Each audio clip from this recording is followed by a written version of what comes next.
Uno de los acertijos más complejos y fascinantes de la paleontología es este: ¿cómo puedes descubrir cómo era realmente una criatura extinta desde hace mucho tiempo cuando estaba viva? Quiero decir, claro, tienes huesos a veces, pero la piel, el color, la textura, la postura, los tejidos blandos, ahí es donde las cosas se vuelven realmente confusas. Y sin embargo, el paleoarte, la narración visual de la vida antigua, depende precisamente de eso. Toma esos esqueletos incompletos y piezas faltantes y trata de devolverles la vida de una manera que se sienta real. Por supuesto, eso es más fácil decirlo que hacerlo. La mayoría de las veces estamos tratando con esqueletos rotos, sin tejidos, sin pistas de pigmentación y con una gran cantidad de conjeturas. Pero de vez en cuando, la ciencia tiene suerte, y me refiero a mucha suerte. Porque aunque todavía hay debates encendidos sobre cómo se veían en realidad el Tyrannosaurus o el Spinosaurus, hay un pequeño dinosaurio que se destaca por encima del resto, no por su tamaño obviamente, sino por lo que sabemos sobre su apariencia. Es un pequeño ceratopsio, bípedo, un primo temprano del famoso Triceratops, y gracias a un fósil increíble, ahora sabemos más sobre su piel, color y cuerpo que sobre casi cualquier otro dinosaurio. Estoy hablando, por supuesto, del Psittacosaurus, un pequeño dinosaurio tenaz del Cretácico temprano. Actualmente, conocemos al menos 12 especies, con fósiles descubiertos en Mongolia, China, Rusia e incluso, posiblemente, en Tailandia.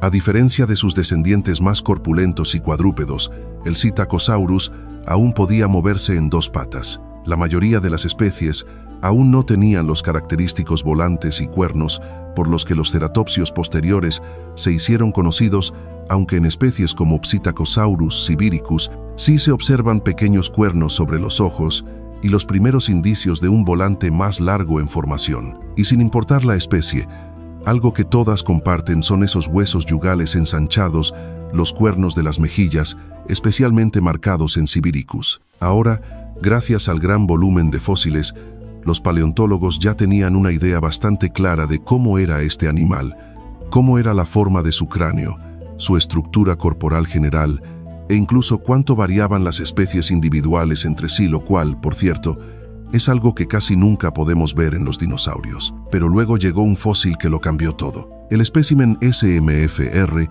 4970, actualmente conservado en el Museo de Historia Natural Senckenberg en Alemania, es uno de los fósiles de dinosaurio más asombrosos jamás descubiertos. Encontrado en China, este Psittacosaurus aún espera una designación formal de especie, pero lo que le falta en nombre lo compensa con creces en preservación. El esqueleto está casi completamente intacto, aplanado por la compresión, pero dispuesto de tal manera que podemos ver la parte inferior y parte del lado derecho del animal.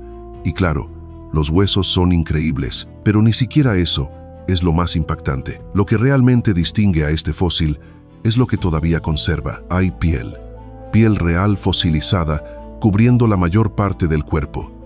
Y sobre la cola, filamentos parecidos a cerdas, estructuras puntiagudas que algunos estudios sugieren que no son plumas, sino escamas especializadas y derivadas.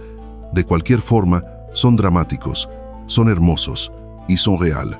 Ahora bien, la historia detrás de este fósil es tan alucinante como el fósil mismo. Apareció por primera vez de forma no oficial a finales de la década de 1990, cuando unas cuantas fotos se compartieron discretamente en una conferencia de paleontología. Luego, en el verano de 2001, las imágenes se filtraron en Internet. Y así, de repente, la red explotó. Foros, revistas, correos electrónicos, todos querían saber qué era este fósil y de dónde había salido. Esa pregunta resultó ser complicada. En 2002, se publicó una breve comunicación describiendo el fósil con más detalle y arrojando algo de luz sobre su historia turbia. Resulta que, con casi total certeza, el espécimen había sido exportado ilegalmente desde la provincia de Liaoning, en China, donde fue descubierto originalmente. Desde allí, de alguna manera, terminó en Arizona, donde se ofreció a la venta en una feria de fósiles. Luego dio el salto a Europa, llegando a manos de un comerciante de fósiles alemán, quien lo envió a una tienda de fósiles en Trieste, Italia, para su limpieza. Finalmente, llegó al Museo de Historia Natural de Milán, donde los paleontólogos confirmaron que sí, a pesar del escepticismo inicial, era auténtico, un fósil genuino, no una falsificación. Ahora bien, mientras el fósil aún se encontraba en Milán, hubo un breve destello de esperanza de que las cosas pudieran tomar un rumbo más colaborativo. Los paleontólogos allí intentaron realmente coordinar un esfuerzo de investigación conjunto con sus colegas en China, e incluso se planteó la idea de devolver el fósil a su país de origen. Un esfuerzo noble, pero por razones que nunca se detallaron públicamente, todo el plan se vino abajo.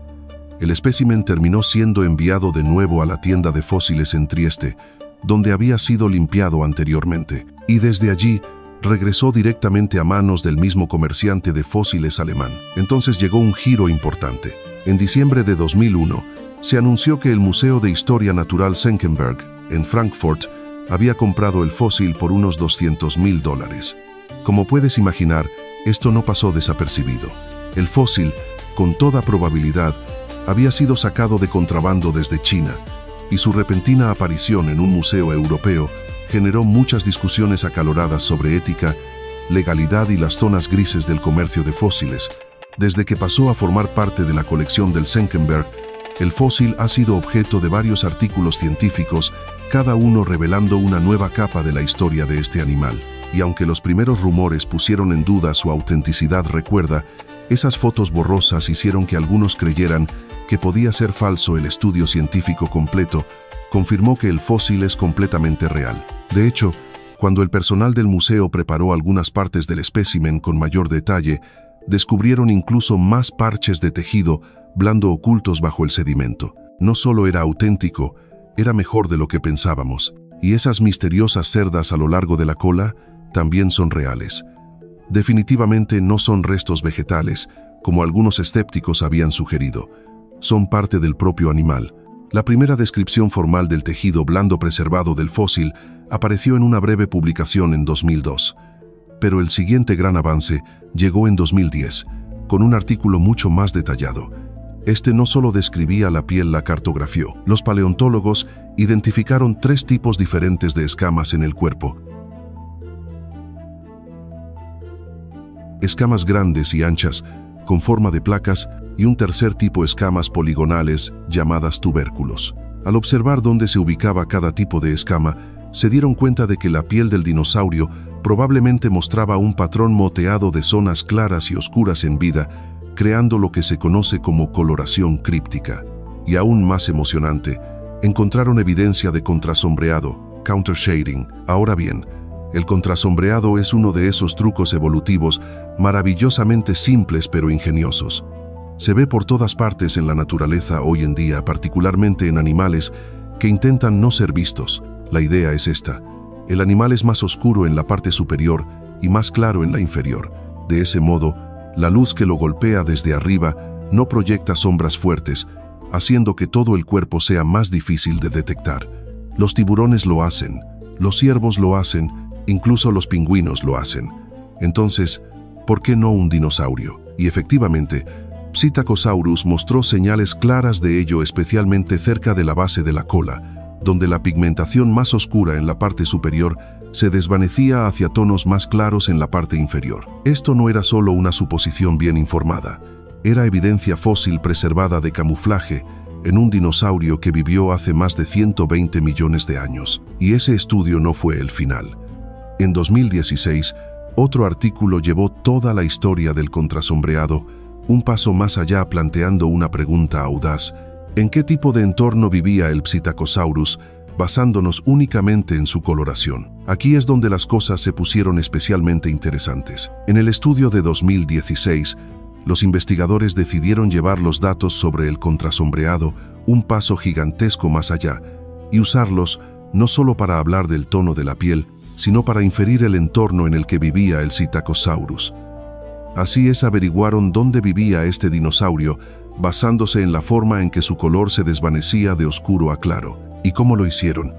Pues bien, al estudiar animales modernos que usan contrasombreado, desde ciervos y tapires hasta peces, los científicos han aprendido que el patrón de sombreado revela mucho sobre el tipo de luz bajo la cual vivía el animal. Por ejemplo, en entornos abiertos como las llanuras o los desiertos, donde la luz solar es fuerte y directa, la transición del color oscuro al claro tiende a ser brusca y alta en los costados. Pero en entornos cerrados, como los bosques, donde la luz se filtra de manera difusa a través del follaje, la transición es más suave y más baja en el cuerpo. Así que, para poner a prueba esta idea, crearon un modelo a escala real, completamente gris, del Psittacosaurus, basado en el fósil. Luego lo colocaron bajo condiciones de luz de bosque y de sol abierto, para observar cómo se comportaban las sombras naturales en comparación con el contrasombreado conservado en el animal real. Y adivina qué, el patrón de sombreado del Psittacosaurus coincidía casi perfectamente con el modelo del bosque. Así es, este pequeño dinosaurio era un habitante del bosque, que probablemente se movía con sigilo bajo densas copas de árboles, usando su coloración para desaparecer entre la luz moteada. Al menos, esa era la realidad para esta especie, en particular de Psittacosaurus. Con toda la diversidad que existe dentro del género, no podemos afirmar lo mismo de todas las especies, pero esta, sin duda, una criatura del bosque, y la historia no termina allí. El mismo equipo también profundizó en los patrones de color específicos a lo largo del cuerpo, lo que llevó a una de las reconstrucciones más precisas de un dinosaurio jamás realizadas, un modelo a tamaño real creado por el brillante paleoartista Bob Nichols. Este modelo no se limitó a suponer cómo podría haberse visto el dinosaurio, siguió los datos. El fósil había conservado rayas y patrones ramificados en las patas, pequeñas manchas en otras zonas y agrupaciones oscuras de escamas en las extremidades anteriores.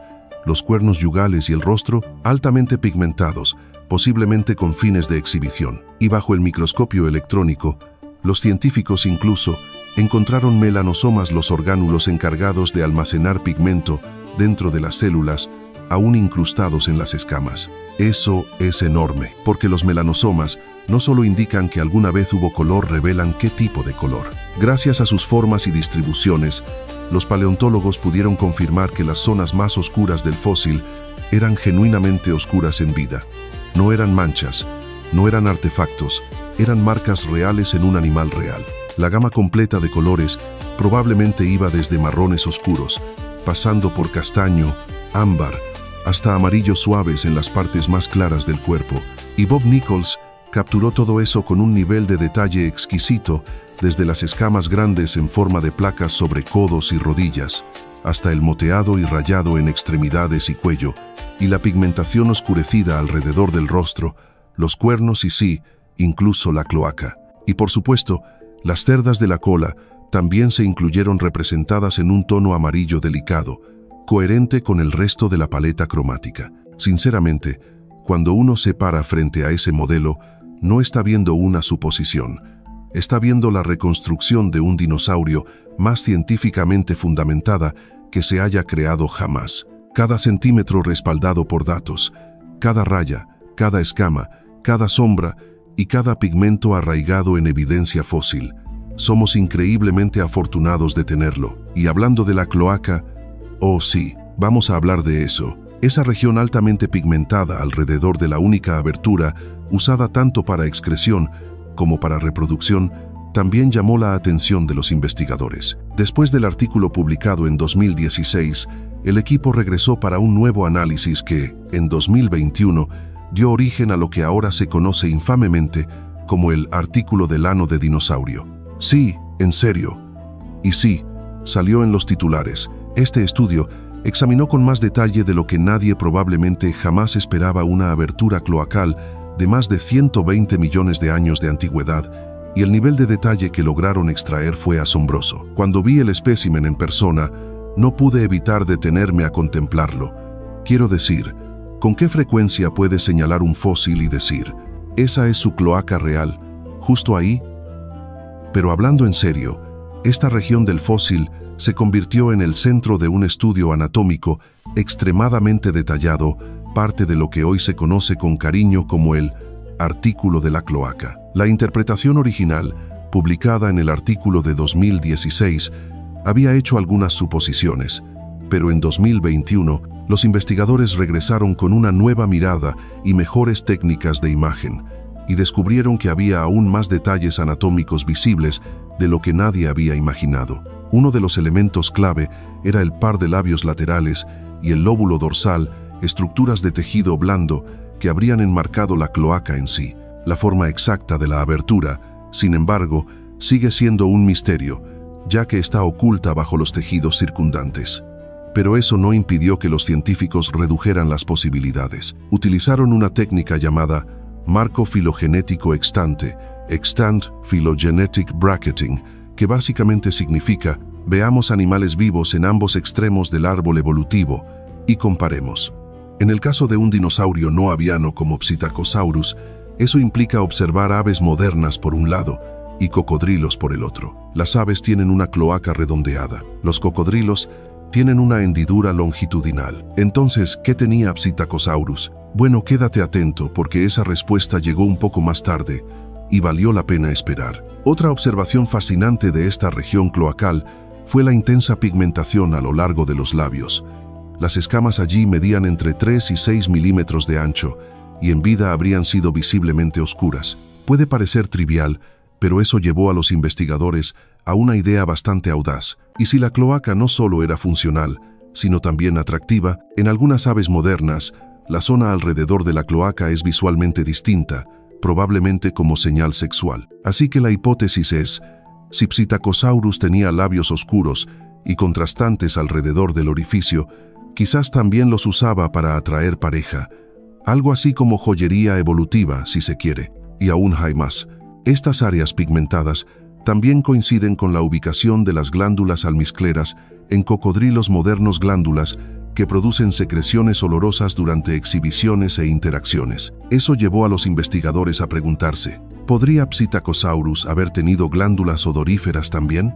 Estaba usando señales visuales y olfativas combinadas, el paquete completo de cortejo del Mesozoico. Una vez más, Bob Nichols intervino con una magnífica ilustración paleoartística que lo visualiza todo, mostrando un par de Psittacosaurus en lo que solo puede describirse como la versión mesozoica del coqueteo. Y justo cuando creías que este fósil ya no podía darnos más, lo hizo. Otro artículo, también de 2016, se centró en esas famosas cerdas de la cola, usando una técnica llamada imagen por fluorescencia estimulada por láser, Laser Stimulated Fluorescence, IMAGIN, para hacerlas resaltar. Bajo este método, las cerdas brillaban como racimos, y eso es exactamente lo que eran: grupos distintos de filamentos rígidos en mechones. Y lo más sorprendente, estas cerdas probablemente eran cornificadas, es decir, tenían una capa externa endurecida, como las uñas o los cuernos, lo que probablemente ayudó a conservarlas. Y sí, eso nos lleva a la gran pregunta: ¿estas cerdas eran en realidad plumas? Y aquí es donde las cosas se vuelven verdaderamente interesantes. Psittacosaurus forma parte de los ornitisquios, una de las dos ramas principales de los dinosaurios, la otra siendo los saurisquios, que incluyen a los terópodos y eventualmente a las aves. Así que, si estas cerdas fueran plumas, o incluso parecidas a plumas, eso sugeriría que las plumas podrían haber sido ancestrales a todos los dinosaurios, no solo a los que evolucionaron en aves. Y algunas pistas apuntaban en esa dirección. Estructural y químicamente, las cerdas se desarrollaban a partir de poblaciones celulares separadas en la piel, de forma muy similar a como lo hacen las plumas en las aves. En ese sentido, eran homólogas, compartían orígenes de desarrollo comunes, pero no tan rápido. Los paleontólogos fueron cautelosos, y con razón. Estas cerdas no crecían desde folículos, como lo hacen las plumas verdaderas, y estructuralmente eran bastante distintas, más rígidas, más parecidas a espinas, y no diseñadas para volar ni para aislamiento térmico. Así que, aunque puedan estar emparentadas evolutivamente con las plumas, no eran plumas en el sentido moderno. En cambio, podrían haber sido más parecidas a estructuras de exhibición, y aquí es donde se pone aún más interesante. Las aves modernas tienen todo tipo de estructuras raras y asombrosas para exhibición que no son plumas. La espina cefálica del chajá, la corona del pavo real del Congo, las cerdas de la barba del pavo salvaje, no son plumas, pero parecen plumas. Y los investigadores creen que las cerdas de la cola del Psittacosaurus podrían haber seguido el mismo patrón, algo llamativo, quizás para comunicación social o atracción sexual, pero estructuralmente no una pluma. Y entonces, en 2022, llegó otro estudio con fluorescencia estimulada por láser, y si creías que ya habíamos descubierto todo lo que este fósil podía ofrecer, te equivocas. Aún quedaba un misterio por resolver: la forma de la cloaca. Sí, la pregunta que no sabías que necesitabas responder. ¿Era redonda, como en las aves, o una hendidura, como en los cocodrilos? Usando imagen láser, el equipo pudo ver cómo convergían los labios cloacales, y por primera vez pudieron afirmar con confianza que la abertura era alargada, más parecida a una hendidura. Así que Psittacosaurus probablemente tenía una cloaca estilo cocodrilo, no estilo ave. Y con eso, uno de los rompecabezas paleontológicos más raros y más maravillosos quedó resuelto. Pero ese artículo no se detuvo ahí. También mapeó todo el patrón de escamas en las partes visibles del fósil con un detalle exquisito, produciendo algunos de los datos mejor conservados y más completos que tenemos sobre la piel de un ceratopsio. Y justo cuando pensabas que este fósil ya no tenía más para dar, nos dio un ombligo. Sí, un ombligo de dinosaurio. Técnicamente, se llama cicatriz umbilical, el lugar donde las membranas embrionarias se desprenden tras salir del huevo. La mayoría de los reptiles y aves modernas la tienen brevemente al nacer, pero desaparece poco después, excepto no en este caso. La imagen por láser reveló un par de escamas distintivas corriendo por el centro del abdomen, exactamente donde esperaríamos encontrar una cicatriz umbilical. Y como este Psittacosaurus estaba casi sexualmente maduro cuando murió, eso significa que la cicatriz probablemente persistió hasta la edad adulta, una rareza fascinante en la anatomía de este animal. Ahora bien, no todos los dinosaurios habrían conservado su cicatriz umbilical, así como tampoco todos los reptiles modernos lo hacen, pero parece que Psittacosaurus sí lo hizo. Y eso es una cosa más increíble que ahora sabemos, gracias a este único y asombroso fósil. Y seamos sinceros, las probabilidades de que un fósil como este sobreviviera, y más aún, de que fuera encontrado y estudiado, son astronómicamente bajas. Es casi un milagro ridículo que lo tengamos. Y por eso, estoy infinitamente agradecido. Ahora bien, sería genial si no hubiera sido exportado ilegalmente desde China. Ese detalle sigue pesando sobre el espécimen, y sinceramente, no sé si existen planes serios para devolverlo. Tal vez algún día, ya veremos. Pero por ahora, espero que hayas disfrutado sumergirte en la vida y el legado de este dinosaurio extraordinario, y que hayas entendido por qué Psittacosaurus podría ser el dinosaurio más precisamente reconstruido de todos los tiempos. Y oye, déjamelo en los comentarios. Si pudieras tener un fósil como este de cualquier dinosaurio, ¿cuál elegirías tú? Yo, personalmente, no le diría que no a un fósil de Spinosaurus que por fin resuelva el debate. Pero bueno, soñar también es parte de ser paleontólogo. Gracias una vez más por mirar y nos vemos en la próxima.